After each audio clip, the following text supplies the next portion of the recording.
ایران نے جنگ کے خاتمے کے لیے امریکہ کی پیش کردہ شرائط مسترد کر دی ہیں۔ امریکی شرائط سمیت انہوں نے مبالغہ آمیز قرار دیتے ہوئے اپنی 5 شرائط سب کے سامنے رکھی ہیں، اور ایرانی میڈیا کے مطابق سینئر عہدیدار نے واضح کیا ہے کہ ایران جنگ کے خاتمے سے متعلق امریکی صدر کی ڈکٹیشن قبول نہیں کی جائیں گی۔ ایران اپنی مرضی اور وقت پر ہی جنگ ختم کرے گا۔ ایران نے پچھلے مذاکرات کا حوالہ دیتے ہوئے امریکہ کی حالیہ پیشکش کو کشیدگی بڑھانے کی ایک سازش قرار دیا۔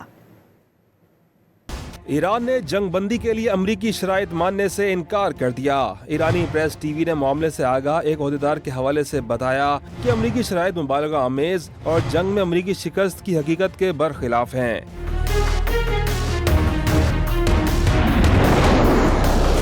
جنگ بندی صرف ایرانی شرائط اور وقت پر ہوگی۔ ایران جنگ بندی سے متعلق امریکی صدر کو ڈکٹیشن کی اجازت نہیں دے گا۔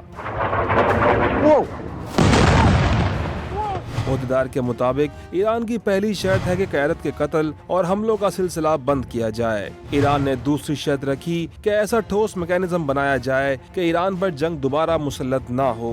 تیسری شرط میں کہا گیا کہ جنگ میں ایران کو ہونے والے نقصانات کا واضح تعین اور ہرجانہ دیا جائے۔ چوتھی شرط کے مطابق تمام محاذوں اور مزاحمتی گروپس پر حملے بند کیے جائیں، جبکہ 5ویں شرط میں کہا گیا کہ ابنائے ہرمز پر ایرانی خود مختاری عالمی طور پر تسلیم کی جائے۔ سینئر عہدیدار نے واضح کیا کہ شرائط پوری ہونے تک ایران اپنے دفاع میں دشمن پر شدید حملے جاری رکھے گا۔